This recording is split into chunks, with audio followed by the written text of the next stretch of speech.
The air tasted like dust and copper. Kofi, pinned against the trunk of a fractured baobab, knew the fight was over. A deep, searing pain radiated from his side, a bullet he hadn't even heard fired.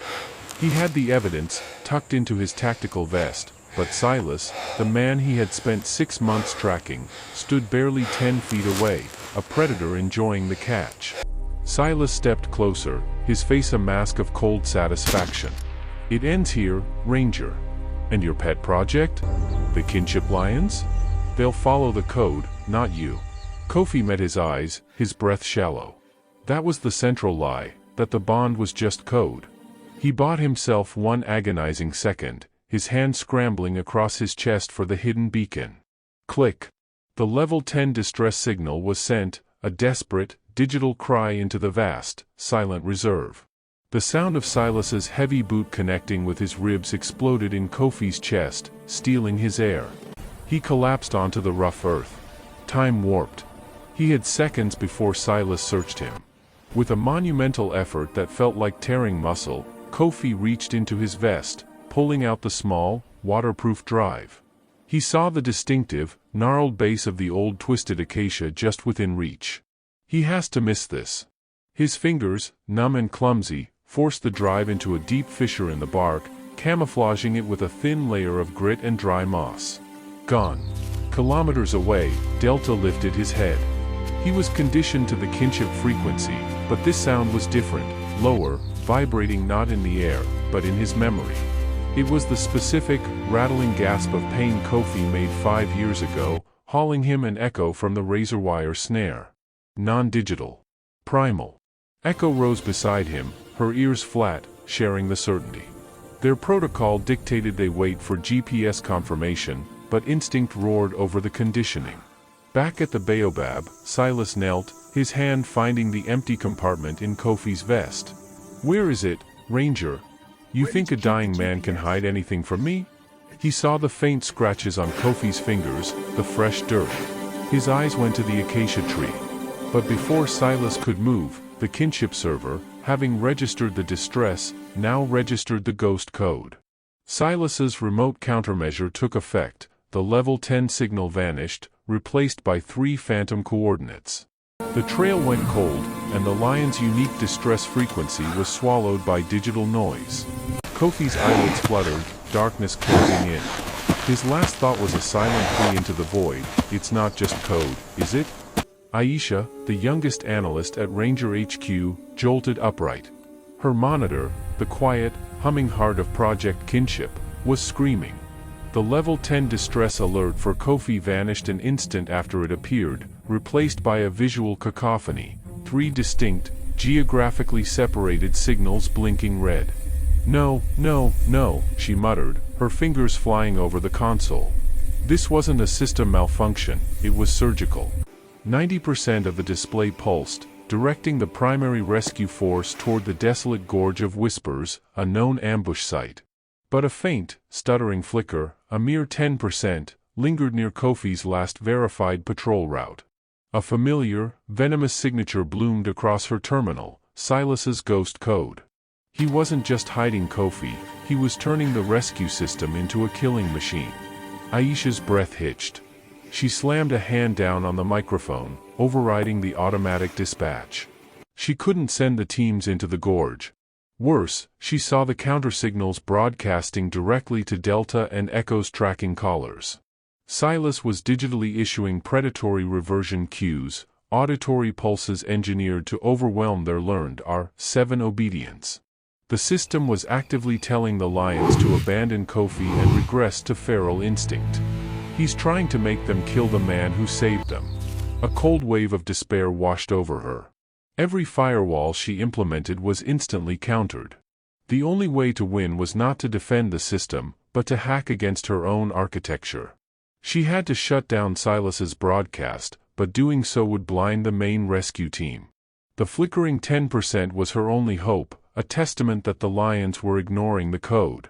If they choose loyalty over the signal, she whispered to the flickering screen, then I bet everything on the ghosts."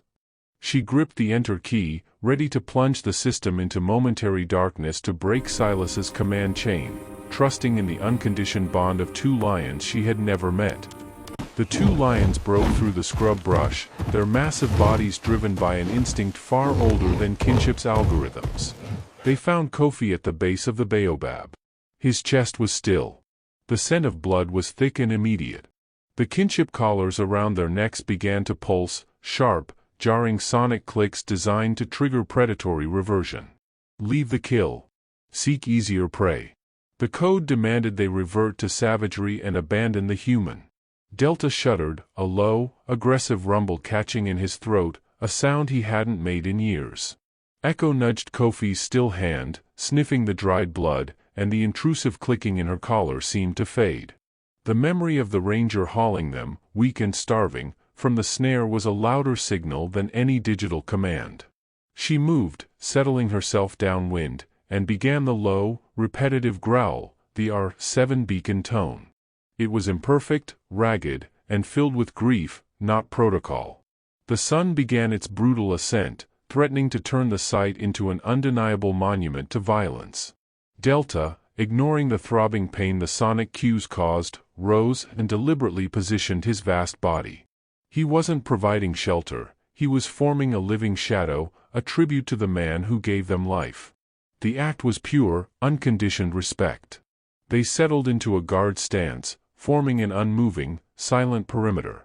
They were not protecting an asset for the reserve, they were fulfilling a debt to the man who paid it in sweat and trust. The tension was immense. The lions, massive and deadly, were entirely exposed, ignoring every survival instinct their collars demanded. They had chosen their side. They waited for the inevitable return of the true predators. The silence at the baobab was absolute, save for the dry, scraping whisper of the wind. Then, the rhythmic crunch of boots approached. Silas returned, flanked by two hardened men. He hadn't bothered to hide his tracks. He was here for the drive, and certainty was a better weapon than stealth. Silas halted, his eyes narrowing. Two massive, tawny shapes stood over Kofi's body. Delta and Echo. They were motionless, like statues carved from the rock and dust, their golden eyes fixed straight ahead, ignoring the humans entirely. Look at that, Silas scoffed, raising his rifle slightly. Nature's security system. They're feeding or protecting a kill. Simple territorial display. His arrogance was absolute, he dismissed their presence as animal instinct, not a calculated guard. He didn't understand the debt they owed. Rifleman, fire a warning shot above them. Scare the cats off so I can get that drive from the acacia. The sound of the warning shot cracked the air, shattering the silence. The lions did not flinch. Their stance remained frozen, unnerving the two riflemen who shifted their weight nervously. This was not the expected behavior. As the riflemen took 2 steps forward, their attention split between the aggressive animals and the still body. Delta moved. It was not a charge, but a sudden, coordinated hunting maneuver refined over a lifetime of tracking prey. Delta slammed into the closer rifleman, a powerful shoulder strike that sent the man's weapon skittering away. Echo simultaneously focused on the second threat, not with a killing bite, but with a disabling swipe, tearing at the man's leg and grounding him instantly. Silas was left alone, facing 2 massive, enraged lions who had just transitioned from silent guardians to lethal vindicators. He didn't see animals, he saw the fury of Kofi's unconditioned loyalty staring him down. His mistake was fatal. Aisha's HQ console was a firestorm of conflicting data. The ghost code was relentlessly pumping false coordinates into the system, drawing the rescue helicopters deeper toward the Gorge of Whispers. They'll be there in under 5 minutes. Her eyes, dry and bloodshot, were glued to the chaotic display. The digital noise was deafening, but then, for a heart-stopping 2 seconds, the faint, flickering 10% signal near the baobab tree stabilized. It wasn't the clean ping of a working protocol, it was the intense, stationary glow of a beacon fighting interference. Fixed. Aisha's mind raced. Only a massive physical struggle or a desperate, prolonged protective act could force that beacon to hold its ground against the jamming signal.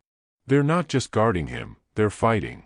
Her fear sharpened into cold, analytical fury. She abandoned her defensive protocols entirely. Time for finesse was over. She executed a custom override sequence, a risky string of code designed to bypass Silas's ghost code at the kernel level, effectively punching a hole through the kinship security. The system shrieked a digital protest, but the decoy signals vanished. Now she had clear air, but no time for a full verbal brief. Aisha typed one single, brutal message and broadcasted, using the head ranger's private frequency, Kofi down. Ignore all coordinates. Follow lions. Vengeance confirmed. She manually plotted the newly stabilized coordinates onto the rescue team's flight path. The helicopter icon, moments from entering the gorge, swung sharply north, directly toward the conflict zone. Aisha leaned back, her body shaking from the adrenaline dump. She had thrown everything she had, her professional reputation, the stability of the entire kinship system, and the lives of the rescue team, on the unconditioned loyalty of two animals. She just had to hope they were fast enough. The helicopter blades churned dust into a furious, brown curtain as the Ranger team disembarked, weapons raised. The scene was instantly recognizable as a grave conflict, 3 poachers incapacitated, their weapons scattered. And 2 large lions, Delta and Echo, standing over the Ranger. The head Ranger confirmed the worst, Kofi was gone. The team secured the neutralized poachers, but the air remained thick with uncertainty. No one dared approach the lions. They retreated slightly, melting back toward the shade line of the bush, their duty seemingly complete, their massive chests rising and falling in heavy, protective breaths. They were not aggressive, just definitive. Aisha arrived seconds later by vehicle. She bypassed the injured poachers, her eyes fixed on Kofi. She knelt, oblivious to the swirling dust, tears stinging her eyes. She saw the silent, meticulous way Delta had provided shade, and Echo's position, perfectly oriented toward the old, twisted acacia. They didn't just protect the body, they protected the secret. She reached out, gently touching the dry earth near the acacia's base. Her fingers brushed against a faint, almost imperceptible set of scratches in the bark, precisely where Delta's massive paw had been resting. It was an unmistakable, subtle clue, a final, non-verbal instruction from the lions, or perhaps from Kofi himself. Following the line of the scratch, Aisha's gaze zeroed in on the deep fissure, concealed by moss and grit. With practiced movements, she scraped away the camouflage and extracted the small, waterproof drive. The evidence. Kofi's final act of bravery, confirmed and protected by the loyalty of the animals he saved. She rose, clutching the drive, the sun glinting off its cold surface. She turned toward the shadow line. Delta and Echo watched her, their eyes communicating a profound understanding. The debt is paid. Aisha knew the fight against Silas's network was just beginning, but thanks to a debt paid in shadow and dust, she now held the key to victory. The silence in the Ranger HQ was heavy, no longer chaotic, but weighted with consequence. Kofi's encrypted drive, cracked open by Aisha, had exposed Silas's conspiracy, a network of corruption reaching deep into the reserves administration. The arrests of high-ranking officials were swift and televised, but they offered little solace. Aisha, now elevated from trainee to chief systems architect, faced a new challenge: rebuilding trust in kinship. The board wanted to scrap the program entirely, fearing the ethical backlash of trained animal systems. Aisha fought back, arguing that the flaw wasn't in the animals, but in the code's assumption that loyalty could be engineered. Delta and Echo didn't follow R7, she stated in her final presentation, displaying images of the lions guarding Kofi. They followed a debt. Our new system must facilitate, not dictate, that primal bond. The kinship program was reformed and renamed Kinship Legacy. Delta and Echo were officially released from service, their tracking collars removed. They were free to roam, recognized not as assets, but as the reserve's independent, true guardians. This decision caused friction, a final, bureaucratic discomfort, but the emotional weight of their actions could not be denied. Months later, Aisha walked a patrol path near the old baobab. The reserve felt cleaner, the air less burdened by deceit. The system she now managed pulsed with data on habitat health and anti-poaching patrol routes, but the predatory reversion code was deleted forever. She paused, looking toward the ridgeline. In the distance, standing tall against the setting sun, were two familiar silhouettes. Delta and Echo watched her. They didn't approach, they didn't need to. Their gaze communicated not protocol, but profound recognition, a silent acknowledgement of the new contract between human and wild. Aisha smiled, clutching Kofi's old, worn patrol badge. The legacy of one man had finally protected the whole reserve, cemented by the unwavering loyalty of two ghosts who learned to save.